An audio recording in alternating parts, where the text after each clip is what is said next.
கோரி வந்து அந்த மண் குமிச்சு போட்டிருக்கே அந்த அதிலே இருக்கா? அதை ஒட்டி தான் இருக்குது. அதை ஒட்டி தெற்க இருக்கா, சாரி கிழக்க இருக்கா மேற்க இருக்கா? கிழக்கு என்னது அதுக்கு மேற்க, அதுக்கு மேற்க இருக்குது. நேராக மேற்க கிழக்கு தான் அந்த கோரி சரம் தொடரும். ஏன்னா இந்த ஏரியாவில் பாறை அமைப்பு மேற்க கிழக்க.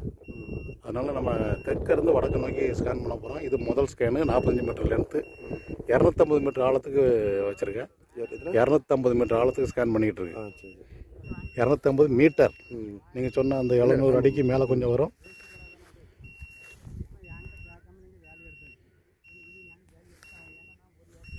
இது ஊர் சவுந்தரபாண்டியபுரம் பஞ்சாயத்து மாலில் வருது. ஆனால் சவுந்தரபாண்டியபுரம் இங்கேருந்து 10 கிலோமீட்டர் தூரத்துக்கு மேலே இருக்கும். ஆமாம் ஆமாம். இது ராதாபுரம் ஒன்றியம், திருநெல்வேலி மாவட்டம்.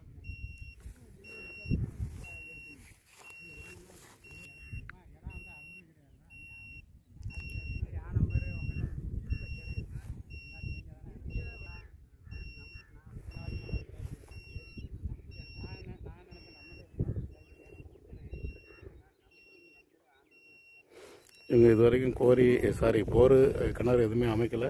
இது புது வெர்ஜின் லேண்டு. அந்த 2 சைட்லேயும் போர் தான் போட்டிருக்காங்க, அப்படி தானே?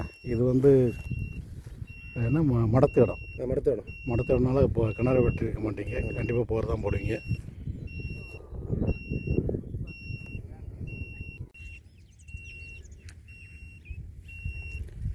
இது வடக்க நோக்கி இது 2வது 45 மீட்ரு ஸ்கேன் நடந்துகிட்ருக்கு. 40 மீட்டர் ரிப்போர்ட்டு கிடைக்கும்.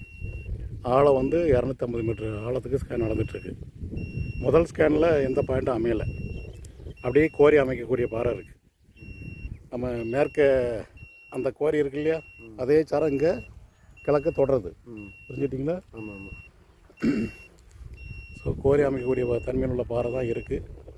மேலே ஒரு 50-60 அடி வரைக்கும் லேசான இலக்கப்பாறை, அதுக்கு கீழே ஃபுல்லாக கருங்கல் கடினப்பாறை.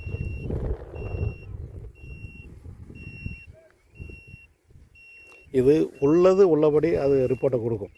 அதை நீங்கள் மனசில் வாங்கிக்காங்க. இந்த ஏரியாவில் பாறை அமைப்பு, அதாவது நிலத்தடி நீரோட்டங்கிறது மேற்க கிழக்கு தான். அதனால் நம்ம தெற்கிருந்து வடக்க நோக்கி நம்ம ஸ்கேன் பண்ணி போயிட்டே இருக்கோம்.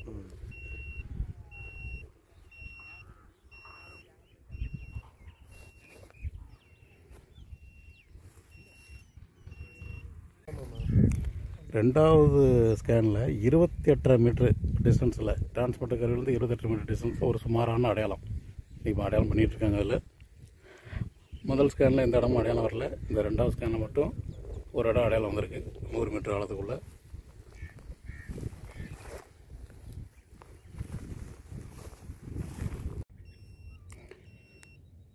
இது 3வது 40 மீட்டருக்கான ஸ்கேனு, அதே 250 மீட்டர் ஆழம். 2வது ஸ்கேனில் ஒரு இடம் அடையாளம் வச்சுருக்கோம்.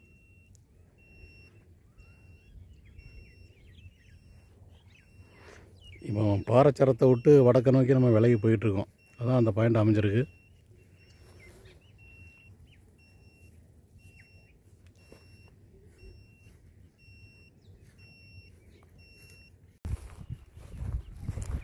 இந்த 3வது ஸ்கேனில் 19வது மீட்டர் டிஸ்டன்ஸில் ஒரு இடம் அடையாளம்.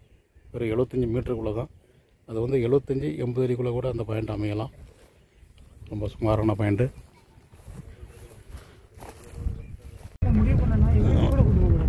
மூணு ஸ்கேனோட இந்த இடத்துல முடிச்சுட்டுன்னு சொல்லிட்டு போதுன்ட்டாங்க. ஏன்னா 7 ஏக்கர் இடம் அது. இது வேறு ஒரு இடத்துக்கு இப்போ அழைச்சிட்டு போகிறாங்க. இளையநயனார்குளம் உதயத்தூர் ரோடு. இந்த ரோட்டில் வாட்டர் போர்டுக்காக போட்ட போர் வரும். இந்த வருது அப்புறம் இந்த பகுதியில் ஃபுல்லாக மேற்கு கிழக்கு தான் நீரோட்டம்.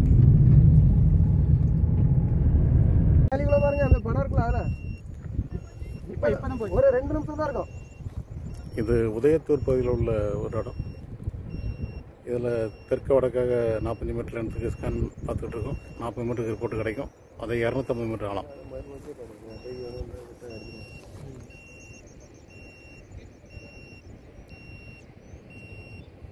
இப்படி வேட்டையாட அனுமதி உண்டா? வன வழங்குத்துறை சட்டத்தில் வரும்.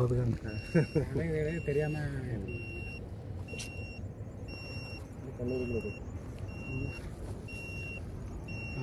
இவ்வளோ நாயோட அலைகிறாங்களே.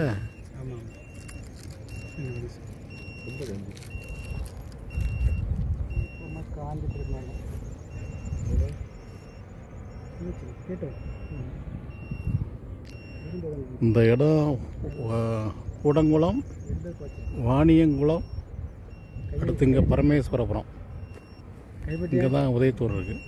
இவ்வளோத்துக்கு இடையில உள்ள இடம் இந்த இடம். உதயத்தூர் பகுதியில் ஒரே ஒரு ஸ்கேன் தான். அதில் ஒரு இடம் இடையில வச்சுருக்கோம். இது வேண்டாமா இடத்த வாங்கலாமா வேண்டாம்னு செக் பண்ணதுக்காக பார்க்குற மாதிரி தெரியுது. முதல் இடத்துல 3 ஸ்கேன் பார்த்து 2 இடம் அடையாளம். அது ரொம்ப சுமாரான இடம் தான். இப்போ பார்த்துருக்கிறதும் ரொம்ப சுமாரான இடம் தான். முதல் ஸ்கேன் ரிப்போர்ட்டு அடையாளம் இல்லை. அந்த 2வது ஸ்கேன் ரிப்போர்ட்டில் 100 மீட்டருக்குள்ளே ஒரு 1 இன்ச்சுக்குள்ளே ஈல்டு, நிமிஷத்துக்கு 8 லிட்ரு. இது 3வது ஸ்கேன் ரிப்போர்ட்டு, இது நிமிடத்துக்கு 8 லிட்டருக்குள்ளே உள்ள தண்ணி. இது 4வது ஸ்கேன் ரிப்போர்ட்டு, அது வந்து உதயத்தூரில் உள்ள இடம். அது வந்து ஒரு 1/2 இன்ச்சு டு 1 இன்ச்சுக்குள்ளே உள்ள ஈல்டு. ஏன்னா மிக மழை அளவு குறைவு, பாறை அமைப்பு மிகவும் சுமாராகத்தான் இருக்குது. எல்லாமே குவாரி பகுதி.